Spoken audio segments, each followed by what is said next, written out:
Hello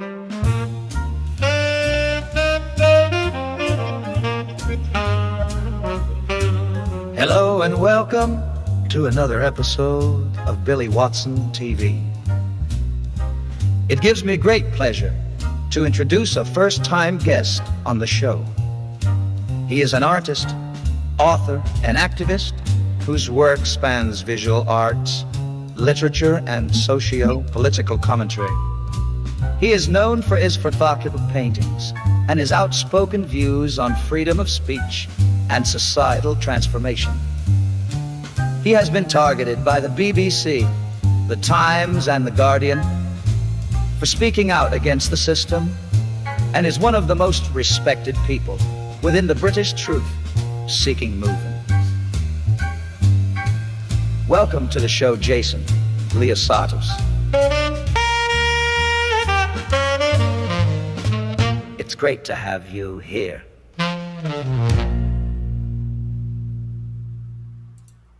Hello everyone and welcome to another episode of Billy Watson TV. It gives me great pleasure to have a first-time guest on the show. I was aware of his work on YouTube many years ago, and I'd just seen him pop up recently on an interview with Guy Anderson, who I've been chatting to recently. And I says, I'd love to chat to Jason. So it's a pleasure to have Jason Liosatos. Is that correct? Yes. Yeah, so he's been doing it. He used to do lots of interviews, and yeah, you've kind of disappeared from YouTube. What's happened there? Well, the jackboot crushed me and stamped on my throat, And hey, by the way, what an amazing intro! That can't be me. It's like Jason Liosatos. Yeah, man. Yeah, that's fantastic, man. Well done, Billy, and well done. Firstly, before we start, well done for all your fantastic work yourself and all the great things you're doing and your courage to be you. Thanks for all you're doing. And they slam dunked me off YouTube when. I think the final blow was when I did all my little documentary on the marches in London when the COVID lockdowns and stuff, and I was driving on the country in full lockdown doing talks and with all sorts of people like Gareth Ike, Piers Corbyn, and all sorts of other people, and that was the final thing. They booted me off. I've never sort of had the heart to scramble and beg my way back on, but that was it really, and that's how easy they can. Choke you out of the system, so that's why I keep saying we've got to start our own systems a bit quick, so they can't choke us out, Yeah, well, I know all about that. I've been chucked off systems. I had 10,500 videos on Vimeo, and they just shut that account down. So basically, I'm still in the process of uploading all my stuff again to my website, and it's fucking annoying to say the least. Well, I'm glad we can swear. It's fucking annoying. It's like it's a dreadful thing, but it's almost like a great humbler, It's like 1 minute you're somebody, and then you're fucking nobody, It's like. Well, I was hijacked. I was hacked on Facebook. I had 7,500 followers, but you had 50,000 on YouTube. I was shadow banned and struck off there as well. So 50,000 is quite a lot to lose, and it's again must be incredibly frustrating. Again, Richard Vobes, who you know as well, he was monetizing his account, but they just decided, we'll still let you talk, but we're demonetizing you, And it's not a fair fight. That's what pisses me off. We'll starve you out, And it's amazing. It's a fascinating thing. Luckily, in one sense, I didn't monetize my YouTube channel, foolishly. I got this love-hate thing with money, as we all have. We hate it and we love it, and you get it and you spend it, and you, it's like a tragic comedy, and I got some, hooray! I hate it, but now I got, so it's like being tortured, but. No, really, it was a strange thing, and I've never really got back on the wheel really properly. Although BitChute, then they've just taken down BitChute, and then I was on TNT radio quite a bit. They've taken that down, then this, and then that. It's like wow. But the beautiful thing is the human spirit is still very strong, and I think the more the choking hands of the system go around your throat, that is the very thing that's sort of bringing us back to life in one strange dichotomy, Well, you've got your own website, and I've had to do it on my website, and now I'm doing my live shows here, streaming here, and trying to use the technology so that they can't shut me down again, because I'm storing it on Dropbox, and hopefully they can't touch that. So, and I looked on your website, and you've got a lot of things on Rumble, which for the time being is okay. But as you say, BitChute was apparently okay, but who is Ofcom, the authorities, and their bullshit hate crime speech to protect the children the excuses that they use to shut down everyone's freedoms. So yeah, people can still view it as like in other countries, but we're now turning into communist China, or even I lived in Turkey for a while, and sometimes you can't access certain sites from your country.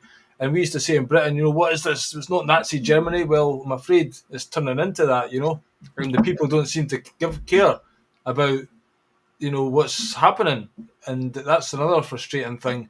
But yeah, you're still going strong and rumble. You're still doing the odd interviews, so well done for you. I still enjoy. I watched a few of them the past week. They were really good guests you've got on. Thanks, Billy. I'm sort of. I think we're all going through this transition of wondering what to do next. Because in one way I want to keep talking about the system. I'm trapped in between two worlds. Many years ago, I used to just talk like sort of Eckhart Tolle. So I was trying to help people remember their magnificence, their strength, their spirits, and my book is a lot about that. And but then I realized you can't just talk about that unless you talk about what takes it away, which is living in a slave system that's driving you mad and torturing you. Yeah. so I think it's like excruciating. And I'm so pleased now that so many more people are feeling that excruciating. Many times I've said that the despair, the depression, the anxiety is actually a natural symptom from a beautiful human spirit in a system driving it mad. Now, there is I won't go on too much here, but there's a beautiful thing placed in humans by nature or whatever, to endure tremendous suffering and boredom.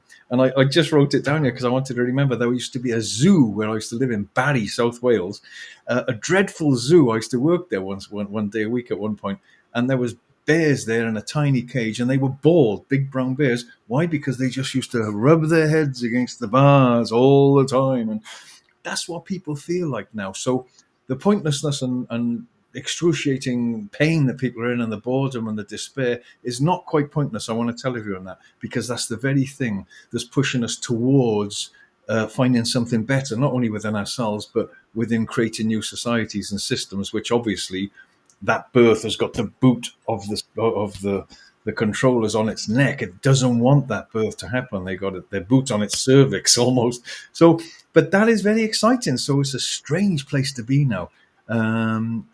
It's a battle for our spirits. That's it. And you either go along with it and be put to sleep and sedated completely, or you fight and try and create a new system. So I'm very hopeful. I got to tell you, Billy, I am. And people, we've been sedated for too long, and people feel that emptiness within themselves. And that's what I talk a lot about in the book, is overcoming that emptiness and getting back your spirit, Yeah, this is your book here, the emergency transformation of human beings, and there's quite the work you've put in there. Is really interesting chapters and really quite deep topics, and you really go through a full plethora, if that's the right word, of kind of the human condition.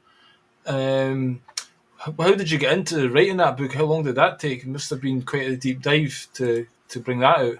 Well, it was torture. I was pregnant with that book for many years, Billy. I was so pregnant with it, I was bursting. And and I use that as an analogy for many things that people want to do. I always say to people, if you want to do something, don't wonder how to do it. Oh, there it is, the transformation. That's the chapters you've got there, yeah. Well, leave that up. We can shoot through some of them, yeah. Okay. It's like anything that we want to do.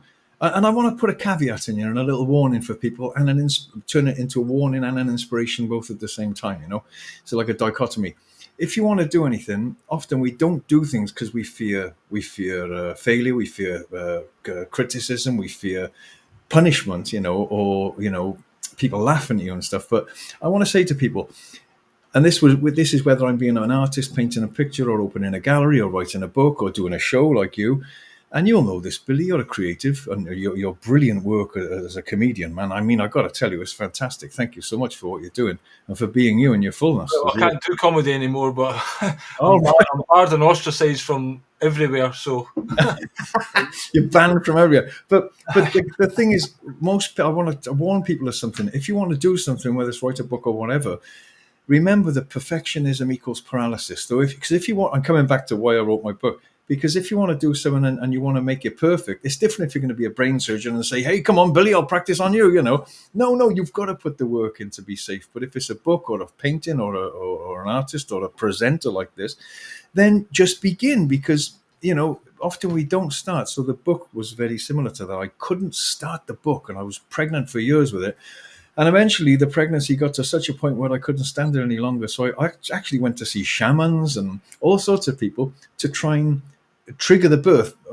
When women can't give birth, sometimes they put something up inside them, which triggers the contractions. It's an epidural or something like that. It's called. Yeah, it's like not the epidural. That's to dull the pain. This is something they put up inside their vagina, yeah, Okay. and actually it triggers the contractions to start to get the baby going. It's a dreadful thing, actually, but that is what I was like with the book. So I needed help to get going. Once I started it, poof, it was out in no time, and I was thinking, where's all this coming from? Where am I finding this? What is this? I look at my book. I thought I didn't really write that. How did I think of that? I don't know. And not just also not because it's wisdom, because in the beginning you might have noticed I put, if any of this seems like wisdom, let's remember that wisdom is just forgotten common sense, which it is. It's blooming obvious what's in my book.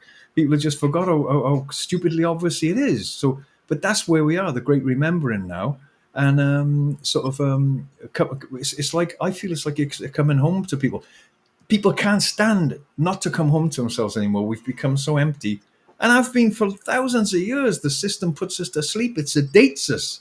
And the schooling system sedates us, but we can become used to being slaves and good little girls and boys, But that's the short answer, long answer to the how did I write the book? Because I felt I had to, because I felt I had to do something to contribute, and then I could have easily thought, well, who do I think I am? I'm not an author. I never even went to school hardly at all. But that's the other warning I want to give you. If you had said to me, hey, said to your family, I think I'll be an author, they say, don't be so stupid, you can't write a book. But just begin, and then it'll come, whatever you're doing. I mean, I'm not saying walk across bloody Niagara Falls on a bloody tightrope, but just don't hold back being you. It's so important. You've got to fulfill your destiny patterns. It's bloody important, everybody.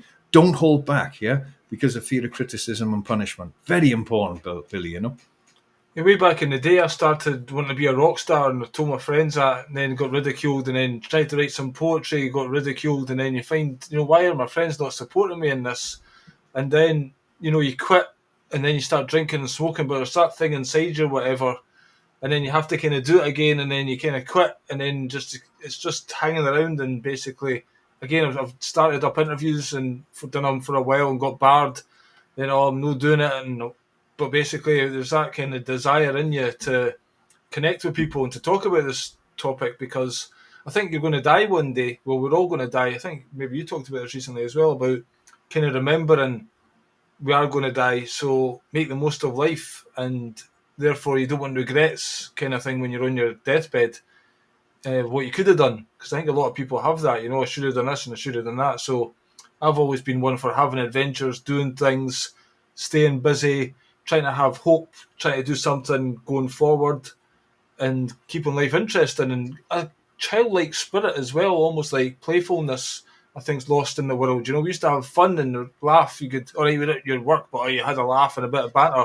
The top-down pyramid system is like beating that out of us, and we're all stressed, and everyone's hating each other, and because there's no real community or love. People don't love themselves, so I find that hard, I think, for them to love anyone else if you've not got it within you, And your book, you might say it's common sense, but it does need somebody to take that, what we're all kind of thinking. It's a comedian's job as well, what people are thinking, and just to put it out there, and then it's a laugh of recognition, or in your case, people can see the inherent truth within the printed word.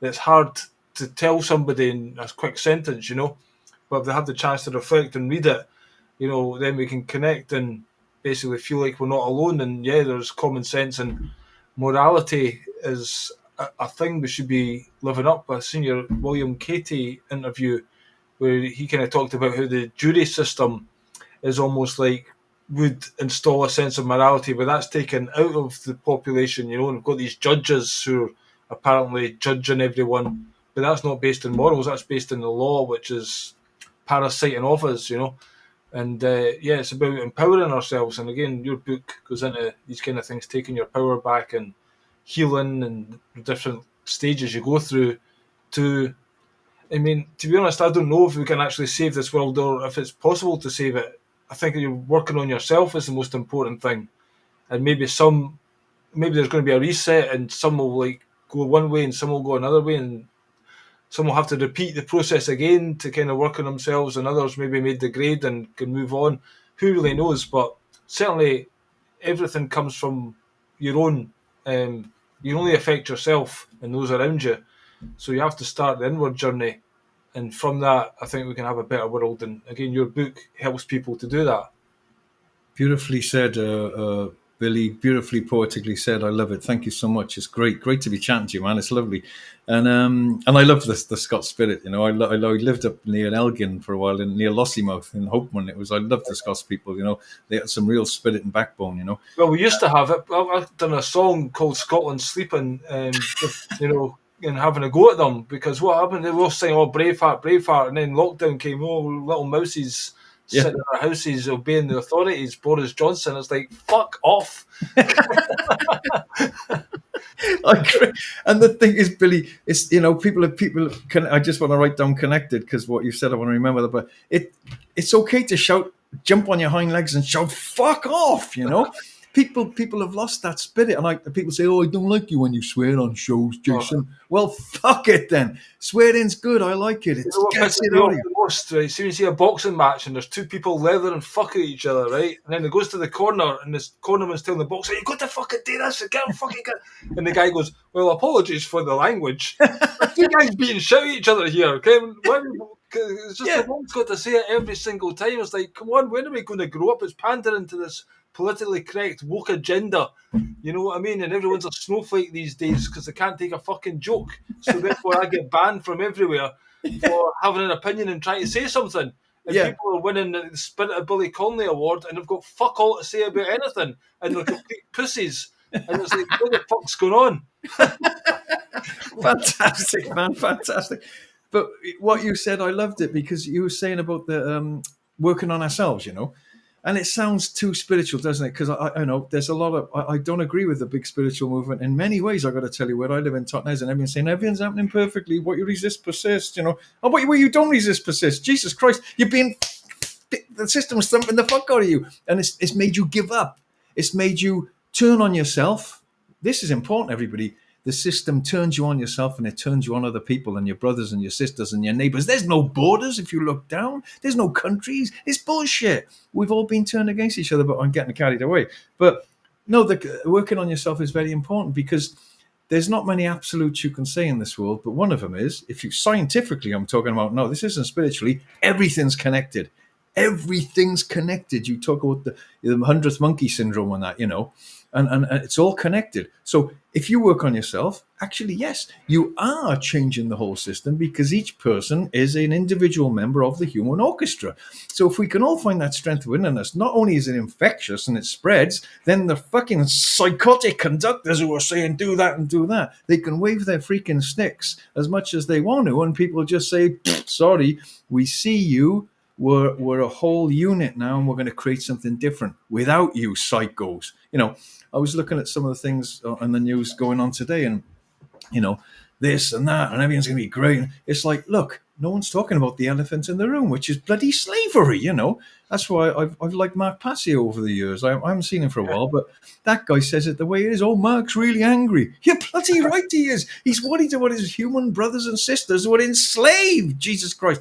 So, you know, and I'm just looking at some of the titles on there, you know, and I'm remembering what I wrote, you know, and you know, believe me, everybody, if you really feel inside, you don't feel right in the circus. Now, a lot of people never felt right in the circus, you know, being a performing chimp, you know, but some people have gone along, and you get used to being a performing chimp. The system only just gives you enough money so you come back to work next month. It's slavery. So it's about looking at those titles. It's like finding our way back home, changing our old patterns, you know, releasing ourselves from the struggle, remembering ourselves, you know, and the traps of ourselves, you know. God, did I really write that? That's quite good, isn't it? And, you know, and really coming back home towards ourselves. That is the greatest thing, but not sitting on a freaking yoga mat. Yeah. You know, just thinking that's enough. It's not enough, because I always warn the spiritual sort of people who say, "Oh, you don't have to do anything; it's all working out perfectly." The Buddhist thing, it's all an illusion. No, it's a reality that needs drastic healing. Everybody, yes, sure, that's not solid, that table, and nor am I under a powerful microscope. But, and I say to them, "Do you believe in reincarnation?" Yes, I do. Well, even if you're not doing anything to try and change things, that's still creating a consequence and a feedback loop on the timeline. You can't cop out about that. You've got to try and do something. Yes, just sometimes praying and imagining something better happening. Yes, thoughts create things. I've written about that in my book, the manifestation of things via thought. I did a talk with Bruce Lipton about that. We had him on camera down here when he was in Totnes, and we spoke about the manipulation of matter via consciousness. And you do create the future with thought. You can change things in you. So, but you can't just cop out by that, because and I say to people, well, if you think reincarnation is true, watch out, because you might reincarnate down the timeline and come and have to trudge through the shit of the reality of the consequences of you not doing anything. So I think it's good to have a laugh about it as well. But ultimately, we are the artists, we're the shamans, we're the creators, and that's why I use my artist analogy as a painter, Billy, so much, because however shitty the canvas is, you can paint over it, and you are the artist, you are the manifester, and you are the midwife of a new world that's dying to be born, but it's people are exhausted, they can barely bloody go to work in the morning. You get up in the morning. Most people should get up, Billy. I know I'm getting carried away here, but most people should get up in the morning and go, and nudge their wife or husband, going, "Fucking hell, yay, we're alive again, yippee!" No, they just wake up and go, "Oh, fucking hell, this again." I mean, that's not success. That's dismal failure. And that's why so many people are killing themselves. I get people coming in my shop, Billy, telling me they're going to kill themselves. Yeah. And I make a joke and say, well, that's exactly how you should feel. They go, "What? I'm going to kill myself." No, that's a natural symptom from a beautiful soul that's been driven mad. And the only way out of all your debts, and let me tell you something, I'm not talking through my backside here. I've had bailiffs. I've had everything you can think of. I've been homeless. I've been shot at in Cape Town. I've gone in bins for food. I am telling you, often now with people so suffering, Billy, what's the only way out for people? My mate killed himself, yeah? And it's like, that's the only easy way out. That's the only way they can think of. Bailiffs, there's no bloody safety net in the system for people except for the shitty dole, and you've got to go down there and beg for your dinners, right? That's one of my dreams in life, Billy, is to bring enough people together and contribute a pool of money so we've got safety nets for people who are struggling, whether it's psychologically or because they've lost their job. You lose your job, you're in the shit. You can be homeless, in 2 weeks, a week.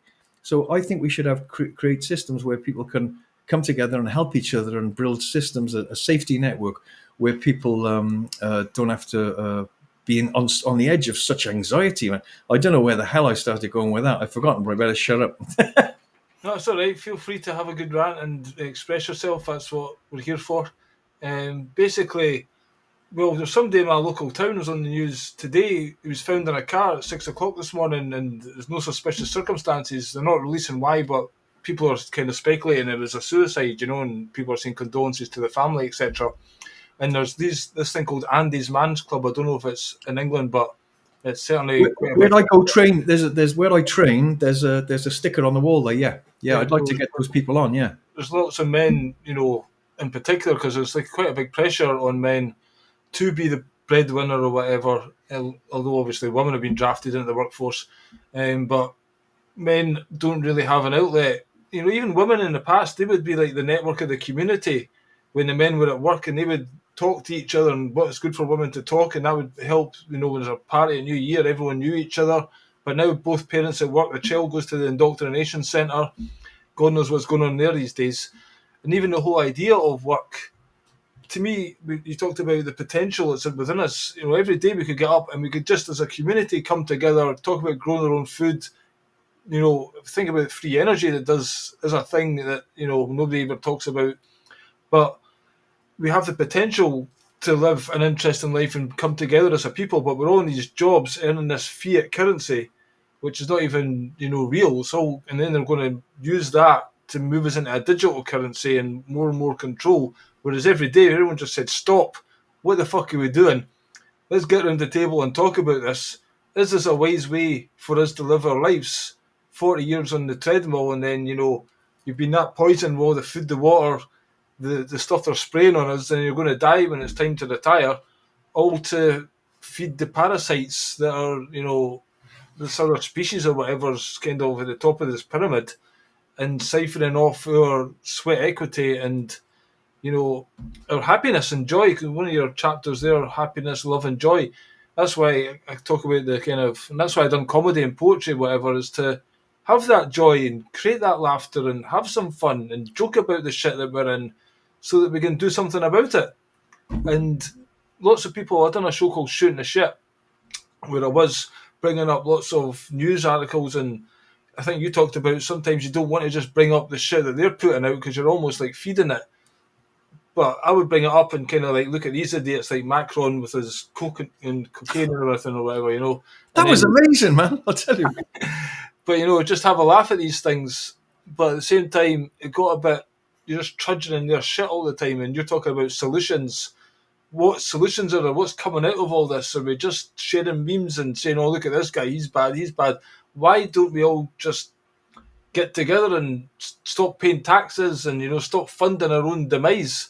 But people don't seem to be. It's like 90% of people go along with the system, and there's 10%, maybe if we're lucky, who would do something about it or have the potential to talk about it, but they can't really connect, and that's why they shut us down on YouTube. We don't want these people having an influence over others, so just keep them on the Netflix or the cat videos on YouTube or the TikTok, 2-minute attention spans, so that all the children can't even go to a classroom. I'm not saying a classroom's a great place, the square walls, but now teachers can't literally have a child to sit still for 2 minutes because they've not got moving images going at, entertainment like that.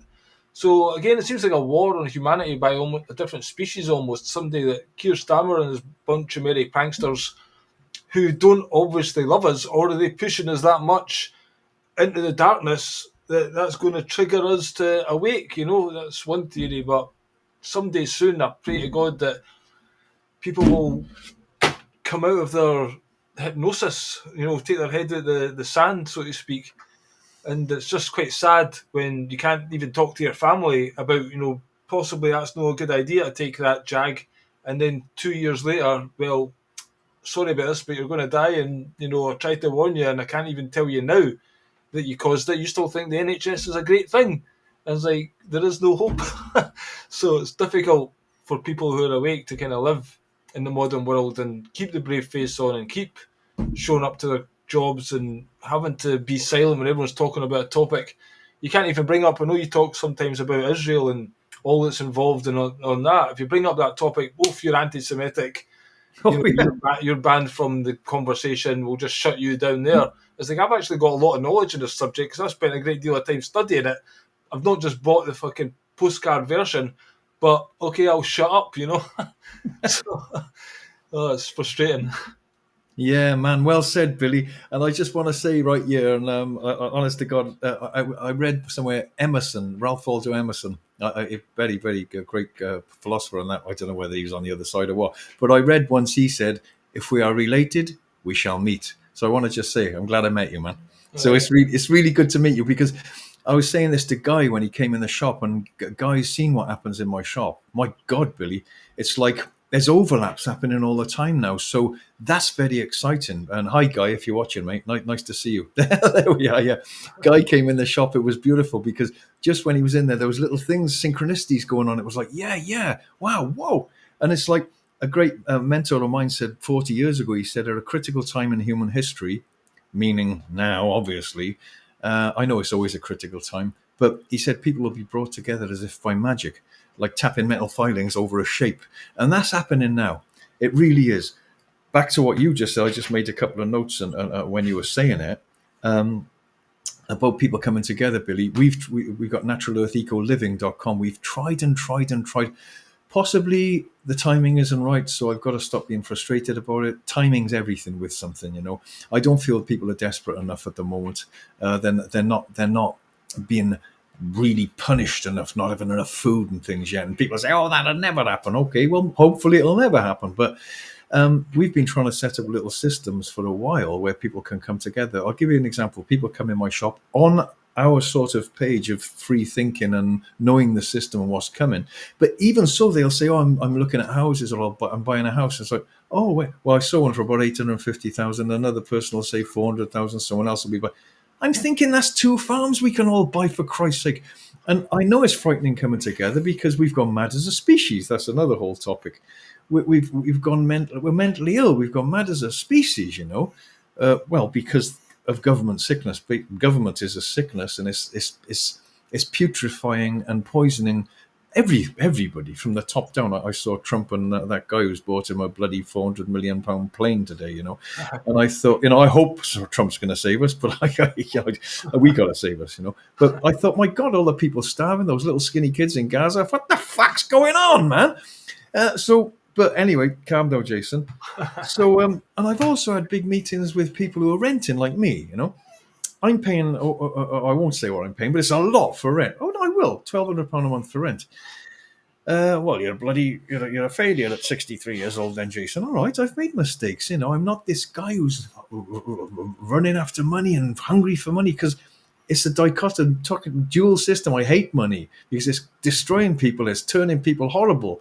And at the same time, I've got to have it. So, but we've tried bringing people together who are renting, Billy, right?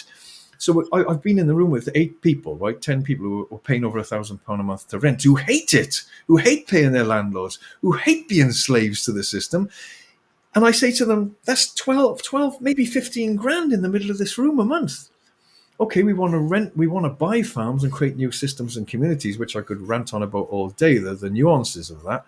But can't we surely rent a farm for 5 grand a month, or 6, 7, 8, 10 grand a month, and have a chat with the farmer and put loads of polytunnels up, start making an inspirational sort of community, have a shop there, you know, blah, blah, blah, run courses there. But Billy, these are people I know personally well. It still doesn't happen because we have been divided and conquered. We're terrified of being near each other. We suspicious of each other. It's almost like, it's freaking tragic, man. It really, really is. And at what point will we do that and come back and try and find something, another system? But of course, as we both know, Billy, the system's well designed. People are scared to take a chance. Well, what if it doesn't work? You know, when I drove to Greece to meet my family on my Honda 70 years ago with £200 in my pocket and some tins of beans and rice in my top box, I was scared. It was like, God, this is really risky. But that's how new vistas are found. That's how new countries are discovered. You've got to start doing so. And it's like being in prison and you say to the other prisoners, hey, listen, we can dig a tunnel out beyond that fence, you know. They say, well, what will we do when we get out there? I don't bloody know, but we won't be in here, you know. Let's, for Christ's sake, make it, try and do something. But it's really strange. We're so used to respecting authority and, you know, the next bloody pope or president, priest or, you know, politician, you know, they're all waiting for the smoke to change colour in the Vatican. Well, show us a few miracles if they're that brilliant, you know. Come on, who's these guys? They're fiddling with kids. They're protecting their friends. It's like, look, let's stop it now. People are just, but the thing is, Billy, by the time you leave school, you're looking for someone to actually spoon feed you and tell you what to do because you've been programmed to do such a thing. Your spirit's been broken, or not broken, suppressed, if you like, it's still there. And we just go along through our lives, be very average, and we get stuck in those old patterns, and we become, like I just listened to before I started this show, Comfortably Numb by Pink Floyd. Well, we're comfortably numb, but we're also bloody uncomfortably numb because it's excruciating. And people can't, like, what do I write down? The excruciating pointlessness and emptiness. It's dreadful. It's almost terrible.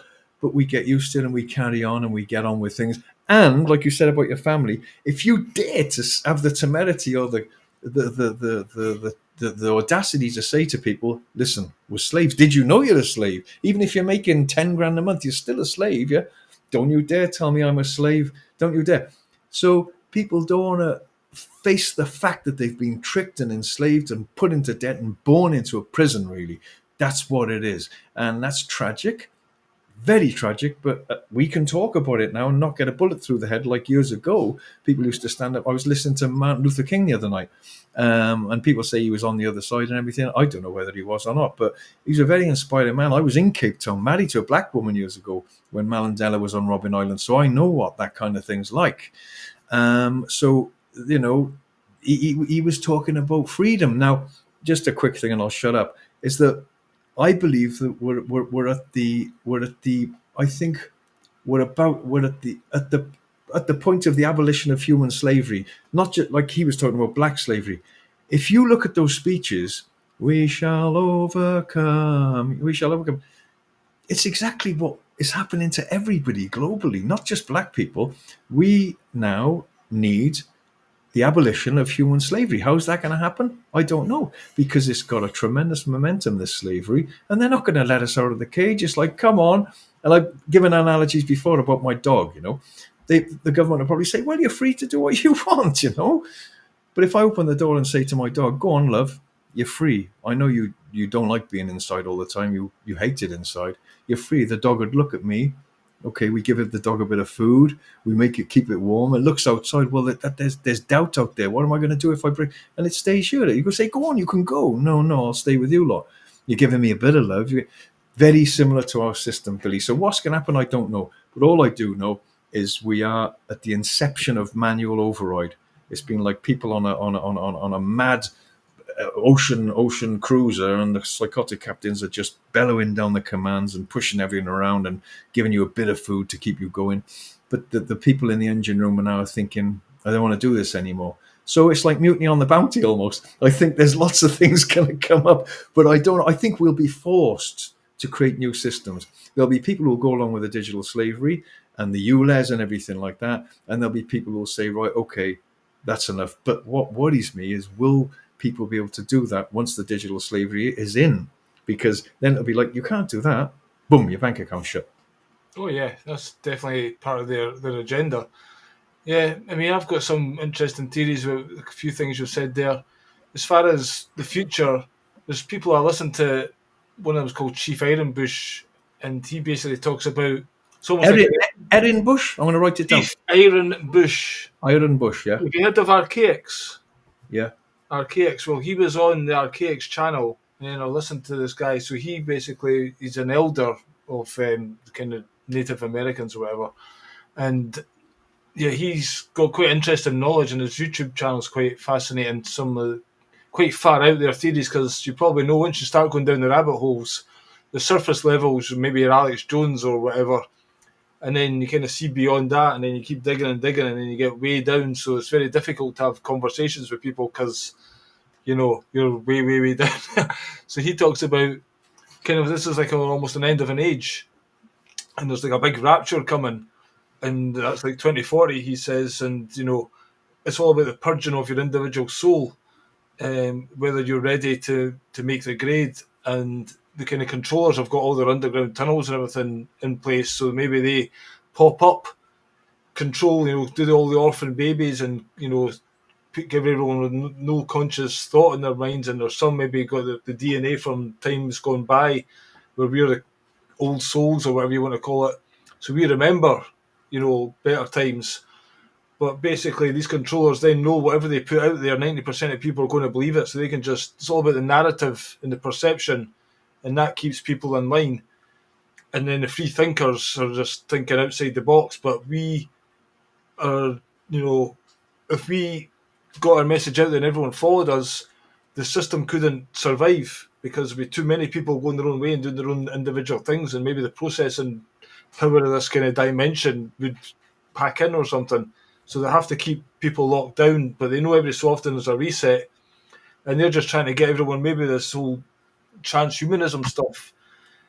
I know he's done an interesting interview with a woman called Maria, talking about what the chemtrails, we've not Chrysler. Maria Chrysler, yeah. We've not got the jag in us, but they were still breathing in the nanotechnology, whatever, and it's like the fourth industrial revolution. maybe there will be a split in the kind of consciousness for those that are vibrating higher. Will maybe move out. I know it sounds a bit wacky, but something like that could happen. And it seems to be they're just focusing on the lower dimension, keeping people down because they're loose farming off those entities. It's quite strange. Again, you try and talk about this with normal people, and you wonder sometimes, am I mad for thinking all this? It's a bit wacky, but you know, it's just because what we're told is reality, isn't it? Everything's solid, and but then you have these coincidences, or you think things, and then it just appears somewhere that day, and it's like, hold on, there's more going on here than meets the eye. This is beyond logic. So yeah, basically, and then you talk about Martin Luther King and these heroes that are given to us. I think a lot of them is like, again, the narrative very much so. These famous people, it's like all the family in control of the unfoldment. Have you seen Westworld? Maybe like the first series of Westworld, and some of the robots are waking up, but there's these controllers every day changing the narrative or setting the backdrop. And maybe there's one epoch where there's a certain kind of narrative, then that'll shut down, souls will go elsewhere, and then whether it's a trap and some get reincarnated here as a trap, or some choose to come here to purge their soul. So maybe we're creator beings and we have to purge or grow in this realm so that if we go, then we're not creating universes of chaos. We've learned to master ourselves, but until that soul learns to master itself, then it has to come here to almost be trained to see beyond the evil and things like that.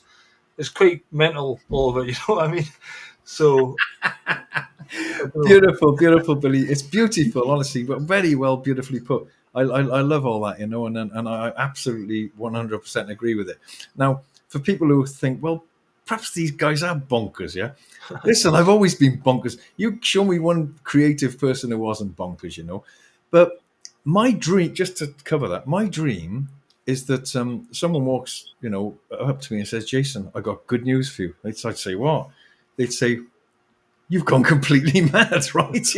It's like you're barking off your head. All these coincidences you see, this happening to you, these events, these people coming into your lives, these amazing things you've seen and felt and done, and the government and all those things you think you see, it's rubbish. They're great people. They're doing the best for you. You've become ill, Jason. We can help you. Do you know what? I'd phone all my family immediately. I'd say, guess what? Thank God I was wrong. I would gone completely nuts. Put me in the straitjacket. Take me away. Jab me up the ass with antipsychotics. But unfortunately, it's not true. I bloody wish it was, yeah? What we see is bloody true. And I want to just cover the quick thing you said, Billy. Great, thanks for that. Magnificent.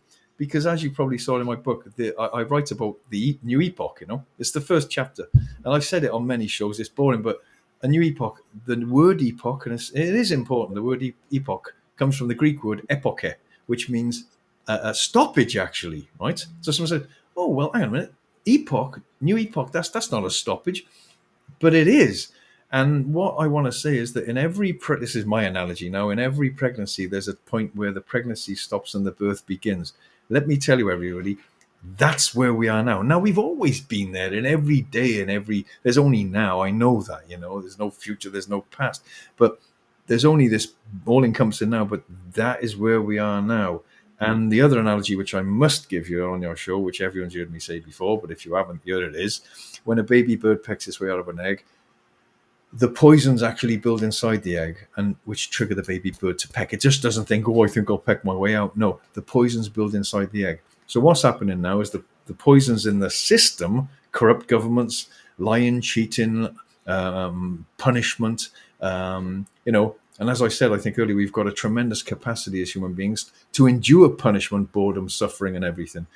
But those things are the poisons building inside the egg, and that also is the same as us.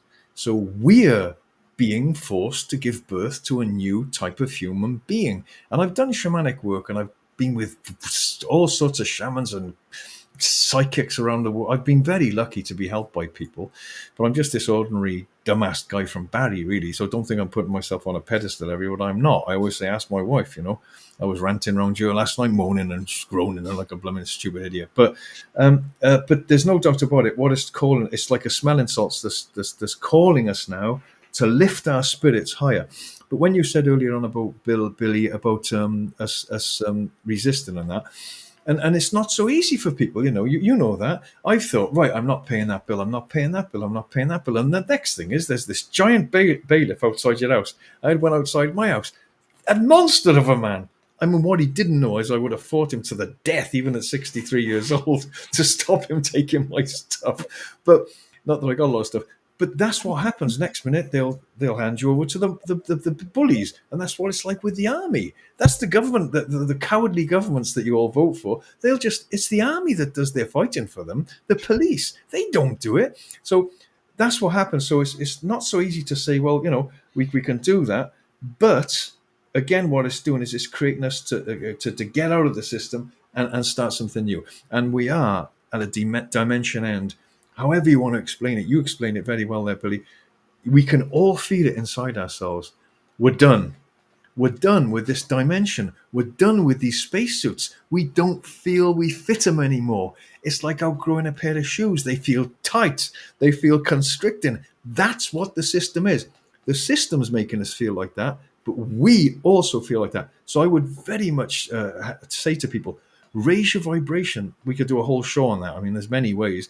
Ouspensky was a good read, self-remembering, and but we can't find that tremendous strength and lift our spirits if our minds are noisy, mad, and scatty. We have to find that peace within our minds first, so that opens the doorways for something else to come in and raise our vibration and consciousness. That's the greatest emergency now, I would say, Billy, is to sort our minds out and get rid of our madness. We've gone mad as a species. It's an asylum. And the greatest, one of the greatest elephants in the room is that humans have gone mad. So if someone was to say, what's the greatest threat to humanity? It's not nuclear bombs. Well, the government who's in charge of them. It's like a surgeon's scalpel. Anything is you can do terrible harms with it or heal with it. It depends whose hands it's in. That's important. But it's like we've got to get our minds right and become sane again. If someone came from another planet of symbiosis and love and caring and sharing and sanity, they'd say, you've gone mad as a species. You've gone completely mad. What's happened to you?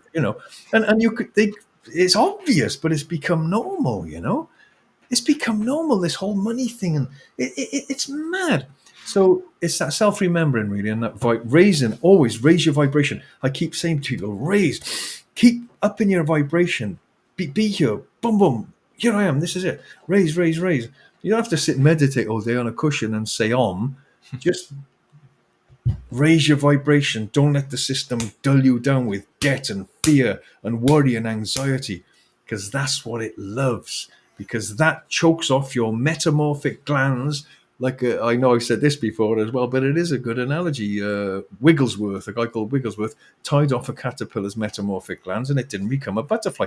That's what the system does. Fear chokes off our beautiful creative genius.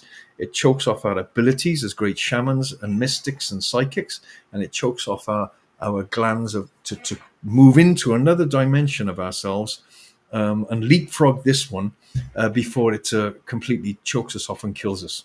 And we're going to tap out, man, like in a cage fight, Yeah, I mean, 100% agree with it. It's just, you call them the normies or whatever phrase you want to look, but it's like people who don't know themselves, and you have to actually do some work on yourself. You have to kind of look inward to grow into, like, one example of insanity to me is like football these days.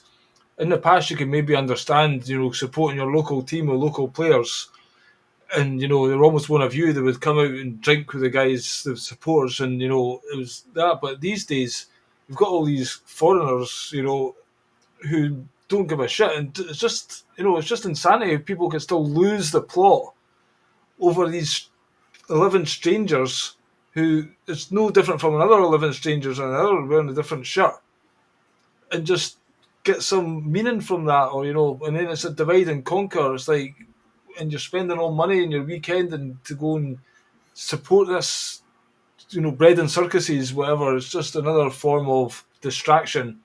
Meanwhile, in the school, the teachers are putting all kinds of shit into your child's mind that you don't know nothing about, or don't even see as wrong, really, because that's just the way it is these days, or whatever. And as far as spirituality, like way back in the day when I was trying to be a rock star, I was living a lifestyle, took lots of acid, fucked my brain up. Me too. I thought I better get reality, so fell into Buddhism. I studied Buddhism for like a year in this particular book. Ended up going down to London for a retreat. So I had 10 days, and this guy that wrote the book, he was appearing. And we're watching these videos of the same kind of class in America, and they all seemed a bit looser there. In this retreat, everyone seemed a bit uptight. So I grabbed the microphone one day and started singing, Let It Be and stuff. All the leaders of this kind of, I call it a cult, they were going to throw me out, I heard, because I tried to inject some fun. But I kind of broke that, uptightness, and people were thanking me for it. But I ended up not continuing down that path, because I kind of seen it as a cult, and I was watching Rial, or whatever his name is, on Netflix. That was another kind of cult. These cults spring up and they try to offer, there's this guru to follow. There's always somebody to follow. And, but the spirituality is within us. Like, and I've done shamanic work, I've done body electronics. I found that was quite 2 weeks of kind of releasing all these repressed emotions that are in your DNA and stuff. And you realise how much crap people are carrying around. So it gives you a bit of empathy for the shit people are dealing with. And then I've done ayahuasca, and recently I've done this 5-MeO DMT, this toad medicine. And I kind of blew out this demon that was fucking inside me. And it didn't kind of was carrying around. And since I've done that, I feel like much more centered in the moment. And again, you have empathy then for the shit other people are going through, because they've not kind of done this work. And you wish they could see life like that. But the habitual thought patterns that people have got in their brains and how they perceive the world is just, got them trapped in that version of their ego, I think. The ego mind they think is themselves, whereas you meditate, you kind of see your thoughts are not you, so you don't have to listen to every impulse or everything that comes into your mind, and you have a choice there, therefore. But people can't see they have more control over their daily actions than they think, but it's just habits are kind of running the world as well a lot, and watching EastEnders, and then that's like a model for how you live. So, all these programs are telling people this is how to act, but it's not uplifting people at all. And that could be used, television could be used in a much more effective way to raise consciousness, but obviously they're Keir Stammers or these people who are not even the real controllers, but they're put there to kid us on that they're our elective representative, which is all bullshit. But these controllers want us dumbed down and fighting with each other and worrying about the immigrants, or all the immigrants and everything should join together and realise, there's another enemy in afoot. But again, you talk about the police and the army. Why do these people serve the elite? I don't get it, It's like, do you realise who you're working for? But it's the brainwashing that goes on within those systems, The populace are bad and need to be controlled. And again, if you go too high in IQ, you don't even get into the police these days, because they want just the order followers, They come with their big jackass boots and keep us dumbed down. And Yeah. Well said. That's beautifully said. I love it. Yeah, there's so much there. My God. Yeah. Well, I suppose one of the main reasons they do it is I'm afraid, I hate to even say it, is money, to pay their mortgages, to pay their and to give them some feeling that they're somebody, because everyone wants to be somebody. Well, we're somebody enough. We don't. I made a joke once when my wife introduced me to her mum and dad. I was living in my car.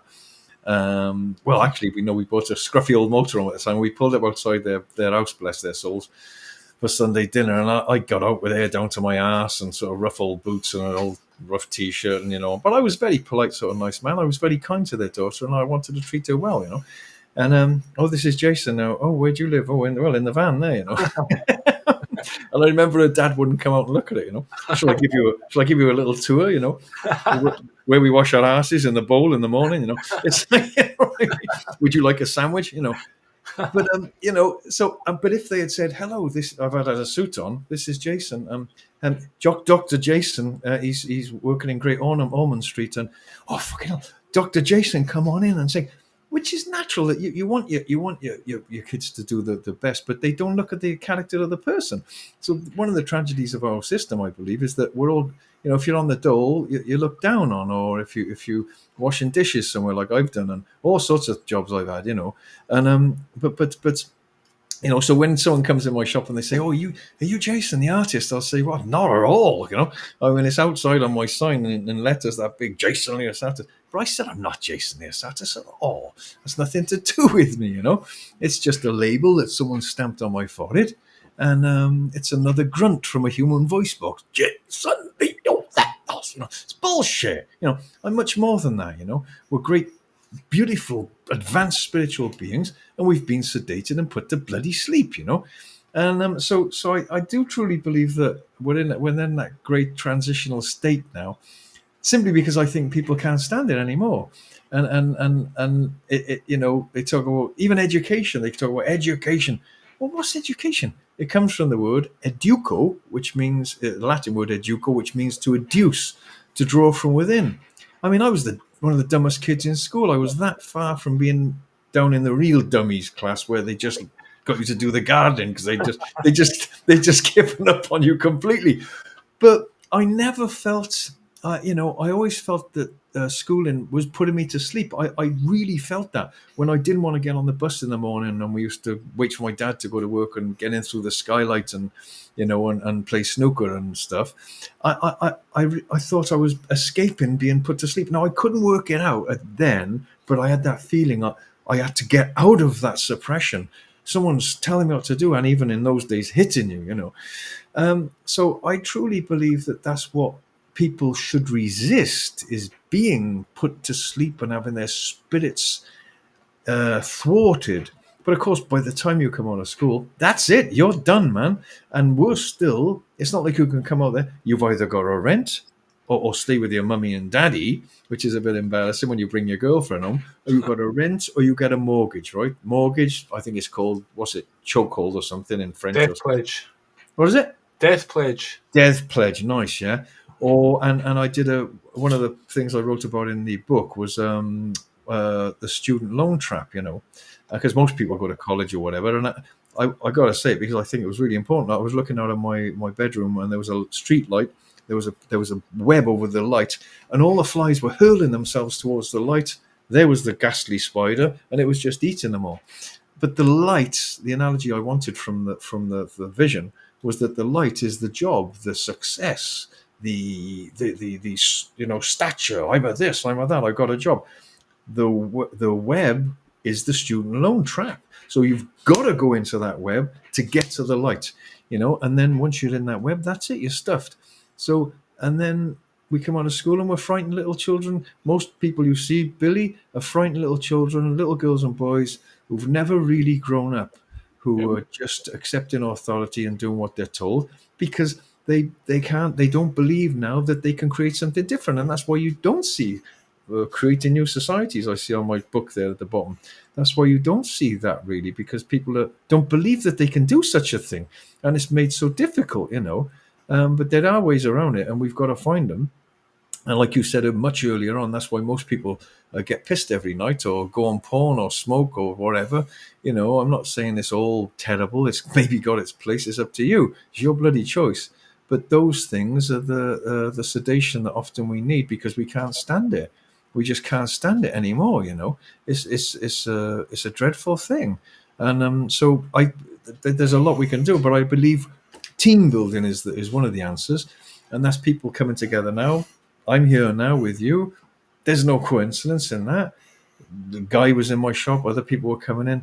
I don't see them as coincidences. The word comes from the word coinciding, a coincidence, a coinciding of events. And that comes back to where people will be brought together at a critical time in human history. in my opinion, to create something new. And guess what, everybody? No pressure, but guess what? Millions and billions of people before you, your ancestors actually, who they all are, they're all your ancestors, not just your Uncle Jack or your grandfather Johnny. We're all a family, man. And your ancestors broke their balls to get us to this point. They had to do terrible jobs, terrible things, suffering, pain, anxiety, hell to get us here. Yeah? Yes, they were slaves. And now there's people down the timeline who are relying on us now. People don't do anything, and it makes me think, please do something. Please, let's come together and try and build a system which is a symbiotic, beautiful system of inspiring system that those people it's their launching pad when they're born, right? And we it's an obligation. What we do or don't do now is creating the future down the timeline. So, but of course, there's people here that don't want anything to change. I mean, look, Billy, I won't give any names, but people I know who are earning a really good income, right? They've got their houses in London, they're doing really well, they've got their black Mercedes, they're really good people. But if you say to them, hey, come on, let's start changing things, they'd say, whoa, no, I want things to change for my grandchildren and my great grandchildren. But fuck it, not as if it's going to change what I got. I've worked hard for this. Like I've got to grab a hold on the wall. I don't want anything to go wrong with me. So you can understand why most people say, keep me out of it. I'm not going to sell my house and give it to you so you can buy a farm and create new societies for people who haven't been born yet, including my great grandchildren. Not a bloody chance, mate. So I totally understand why people don't make themselves vulnerable, because they're terrified of change. It's a terrifying prospect that you might, it might get worse. Yeah, as you say though, things might get so bad that people are forced to change. It seems crazy these days that they're talking about closing farms down, and even you talked about again that interview with the woman with the geoengineering that's going on. These chemtrails are destroying the soil. So even if they do want to get a farm going, the food, it's only they've got the Monsanto food they can grow, and it doesn't have seeds and whatever, and that's resistant to this chemtrails. So it's like we're poisoning and our ability to feed ourselves is part of this, and we've got no choice in that. We had a choice where to take the needle, but this stuff's getting sprayed every day, and people are now saying, "Oh, it's to dim the sun," but maybe because they've came out and said it, now it's no conspiracy theory anymore. But maybe that's just one level of what they're talking about, whereas really it's about the nanotechnology and the fourth industrial revolution, and making us all transhuman, etc. And a lot of people these days are quite rightly not sending their children to the indoctrination camps. And if you see a child when it's young and try something new, it's quite willing to do it. And, it learns and it fails and it tries to walk and falls down and gets back up. Children are naturally quite resilient. But I lived in Turkey for 12 years, and I worked in the schools and I taught all the age groups. I was like the token English teacher, the native speaker. And I could see that as the ages went up, they kind of got more and more down in their chair because they're like more and more just get me out. And yeah, it destroys the spirit. And when I was 16 and all my friends were like, go to university, I was like, what? I'm getting the fuck out of this learning bullshit, because I done enough to get through the exams, but I was never believing. But yeah, a lot of children come out of that schooling system and they've not been taught, how to start your own business, how to, be an entrepreneur, all these things, how to be a mechanic, do the electricity, build a house, things that we could be learning in our youth. Instead, we're learning nonsense, Archduke Franz Ferdinand at the First World War, blah, blah, blah, whatever crap they want you to repeat back to them. It's just a waste of your whole 16 first years on the planet or whatever. And it's then you're emotionally inept or incapable of being a critical thinker at that point as well, because it's outcome-based learning, A, B, C, D. They took out the trivium, which is grammar, logic, and rhetoric, to think critically. If we were taught how to think, not what to think, the whole world would be a better place, and you could take any subject and master it yourself.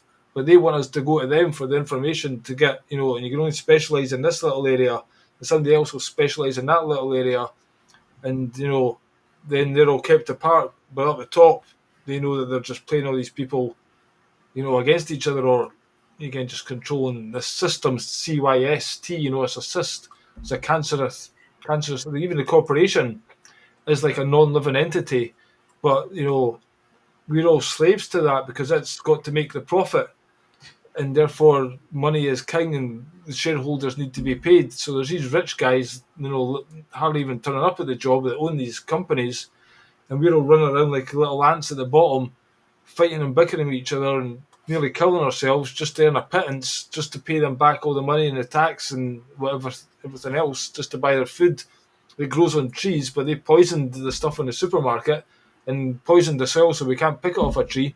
It's just complete insanity. It's a madhouse. And why people aren't, talking about it on a daily basis just baffles me. But again, we try our best here, and we could go on about it for forever until it actually happens. But Well, if you do talk, well said, Billy. If you do talk about it, people don't want to hear about it, and not only that, they'll almost attack you, and they could almost kill you, because it's Stockholm syndrome. They're protecting their slave masters, man. I mean, people who talked about the Queen. Oh God, I love the Queen. It's like, man, what's going on? But generally, the more money people make, Billy, unfortunately, I wish it was the opposite. The less they care about people who have got less, right? Now, I won't say who it was. There was someone in Greece once that said to me, "Yeah, Jason, but if you had billions, you wouldn't give a shit about anybody." I said, "You are absolutely wrong. If I had billions, I would buy every farm that's for sale in England for a start off, and further afield, and I'd start communities. I'd be putting it all back. All right, so I might get a nicer motorbike or a nice car or something, but it will all go back into to help people, man." And like you said, it's based on competition. And for the record, now talking about geoengineering, I want to just stamp my thing here, because I've got Matt Landman on the show. If you had him on you've had him on the show. Great guy. I want to promote. Just say a thing about his thing in Hyde Park.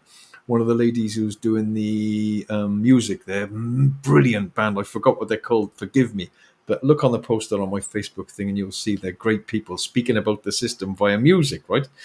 And which is a great conduit. But let's put it this way: with the geoengineering, like you said, they're lying cheats. Now they're saying, "Oh well, we're going to do these experiments." George Monbiot, hello, shame on you, shame on you. And I knew I didn't do it. I was going to do a retaliatory. Who tried to crucify me in the Guardian. I was going to do a retaliatory documentary immediately after that, because he was saying Washington's not controlled by Israel. There's no such thing as geoengineering, right? And then the Guardian had the audacity recently to put out a thing saying, "Oh, well, they are thinking about it, but you think it's a good idea? You know they've been doing it for years. George, you're not that stupid, brother. Do me a favor, yeah? You're bought and paid for, pal, and that's it, right? And no wonder you don't show your face around Totnes very much. I'm always very polite to you, George. But as I told you in the Guardian article, and you even printed it, there's an emptiness inside you, my brother. An emptiness, a dark emptiness. And that's why, because you're not seeing the truth. You must know about it. You're not that stupid, mate. So I just, sorry about that. I just wanted to talk. So that's what it is. So it's coming out now. But like you said, if anything fires me up, it's when I'm not given a choice, yeah? I don't mind if I'm in a fight and someone says, "You've got to tie your hand behind your back and you've got to stand on one leg and you still got to fight us." Okay, I've still got a fighting chance. But if you've got the choice to take the you-know-what, jibby thing, or if you've got a choice to eat sprayed food and not organic food, fair enough. But with this shit, you've got no choice, because you've got to breathe it in, and they don't care about you. They really don't care about you. And like Mark Passio said many times, because he was in that circle in the Satanic Church thing, they are laughing behind your back. And some people say they want to kill you, they want to poison you. Oh my God, people are getting more and more Alzheimer's. There's aluminium in that stuff up there. There's all sorts of stuff. Have a look at my thing with Maria Chrysler there, who tests people's blood. But I can tell you that is the biggest thing that gets me off my backside and says, "Oh no, you ain't doing that." And I'm going to do everything in my power to shout and scream about that, even if they blew my brains out. And that's the dividing line, everybody, that you've got to cross that Rubicon, yeah? If someone said to you, "You can talk about this, you can help humanity, you can stop them spraying the skies if enough of us speak, but guess what? You're all going to get your brains blown out." How many of you would speak? I would. I would, because that's my brothers and sisters coming into this world. And I am so sort of passionate about that. I'm prepared to have my brains blown out to still speak about this because it's a crime against humanity and it's poisoning the earth, like Billy said. It's poisoning the earth. Monsanto, I believe, have created some kind of thing. What was it? A strain of crops that are resistant to aluminium, right? It's poisoning. The bees have got aluminium poison. The bees are buzzing around. They don't know where the hell they're going. If you see any bees, right? If you see any bees, because they're being poisoned by the stuff they're spraying down. Well, we got to do it because we got to stop global warming. Yeah, wake up, everybody. The planet's fine, yeah? It'll sort its stuff out, yeah? But believe me, that is the greatest thing. And I can't still believe it's happening. And people feel shit. They come in my shop and they're thinking, today, someone came in my shop, very bright guy. He said, I can't remember what I was saying. And I said something. I said, well, what's that guy's name again? I can't remember. Well, guess what? You're breathing in aluminium all the time. It's insane, Billy. We've got to stop him. How do you stop him? Well, the main thing, like Gurdjieff said, if you want to get out of prison, you've got to first see the prison. So come on, everyone, grow some balls and backbone. Oh my God, Jason's getting really excited. You're goddamn right. They're poisoning you and your children and your grandchildren. Get excited. Scream from the rooftops. Don't let them spray that stuff above you. It's poisoning the earth. Yeah, but it's better than all being fried by global warming. Yeah, it's steady string. They're trying to make the sun our enemy now, and they're actually doing us a favour by blocking it out. They're just twisting it. And people I've spoken to who've got solar panels are saying, well, actually, I want a refund because guess what? You sold me the solar panels, told me to get them, and now you're blocking the sun out. It's the most extraordinary thing. You're blocking my sun, my vitamin D or whatever it is. You're blocked. Well, they're not actually. Look at the colour of me. Yeah? I'm a bit Greek, but I'm not this brown. I go in the sun. I love it, But it's like, you're not going to do that to me. You're not. How dare you have the temerity to say that you'll block the sun out? But these are the mafia. I had Paul Craig Roberts. Paul Craig Roberts has been on my show. He was in the Treasury with Ronald Reagan. Great guy. He's coming on again, I hope, soon. And I said to him, Paul, they're like the mafia. He said, they're not like the mafia, Jason. The government's not like the mafia. He's been in there. He said, the mafia is much more fair. The government's are lying, cheating, conniving. Gangs of the most unscrupulous people on the planet. The most unscrupulous people who will lie and cheat and do anything to keep your head in the dirt, my friends, and keep you as a good little girl and boy and a slave. So it's time. We've got to, if you want to move your consciousness and create a new world, which we're being called to do, you can all feel it deep in your soul. You've got to do something. You've got to be aware, but first you've got to see the prison and see how it works. Yep. I think that's a great point to end on there, Jason. It's a really basically hardcore message that people, I would love them to listen to and to take it on board. If you wonder about these chemtrails, see when you go in your car, sometimes you put in your wipers and there's like dirt and white dust. That's what we're breathing in. It's not a joke. You see them in the sky, but actually it turns into a haze. But there's the physical evidence sitting on your car with this white dust or whatever. And if anyone wants, sorry to jump in, Billy, but if anyone wants proof, scrape a bit of that off and take it to a lab and get them to test it. Then you'll shit your pants. Aye. And as you say, the amount of deaths, I think UK is that the leading death now is like Alzheimer's and these things with heavy metals. There is something, zeolite or something's quite good, I think, for getting that out of us. And I know that Maria, she talks about methods to detox, but again, we don't hear about these alternative health, remedies that are actually the way things used to be, maybe more organic. But the Rockefeller health paradigm is purely there to profit from making people ill, so it's going to benefit them because they'll meet together in the golf club and say, well, you poison them with that and I'll feed them this to hide the symptoms. And it's a nice wee gang they've got going on there.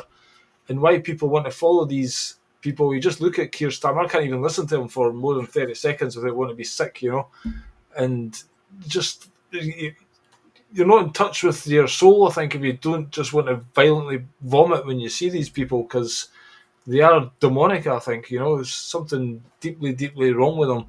And why would you want to take orders from these cunts?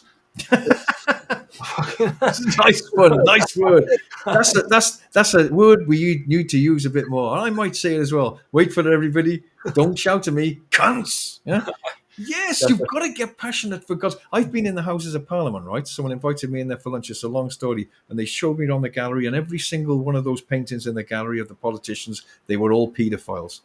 Aye, well, say no more. There's a lot of that going on. And again, that's how they keep people in line, by getting them filmed in certain scenarios. And look at the power Jimmy Savile had when he was hanging out with certain folk. He was the only one to go into Buckingham Palace without getting searched. Something tells you something's going on there as well. But anyway, here's your book again, The Emergency Transformation of Human Beings. You can get that at your website, jasonliosatos.com. Is there anything else? Your eco website. What was the name of that one again? There's a couple. I'm too many things in one spacesuit, Billy, I'm afraid. But there's naturalearthecoliving.com. There is what's the other one? There's my art, Jason Liosatos art.com, where you can see my gallery and my paintings, and there's jasonliosatos.com, where my there I am there showing off again. What a show off, man. I'm always showing off, yeah. Well, show off, be who you are, be you in your fullness, don't hold back being you, right? You can still be you and still not be identified as a big ego tripper, but be all you can be. Paint, sing, speak, laugh, dance. Be you and love people and be kind to people. Don't hold back loving people and being kind and smiling to people, you know? It's a very important thing. We've got to get that back, Billy, you know? This is true. Just how you smile or you be yourself, it gives somebody else the permission to be themselves, I find, you know? And people are looking for that, you know? Otherwise, we're just trapped in, you know, being scared to express who you are. So that's not wise. And kindness is seen as weakness. You know, if you're kind and you're being kind to someone, it's like a weakness. If you're horrible to someone, it's like you're strong. It's like, come on, guys, it's all ass backwards here, you know. Yeah. So look at him; he loves himself. You're supposed to, yeah. Yeah. It's a Moose Allison song, but Van Morrison's done a version of it. Thank God for Self-Love is quite a good song, you know, because you need that to get through life, I think. Well, most people hate themselves deep down. They don't talk about it. They hate themselves because they don't feel they're enough as they are. You're enough exactly as you are. You're whole, you're enough.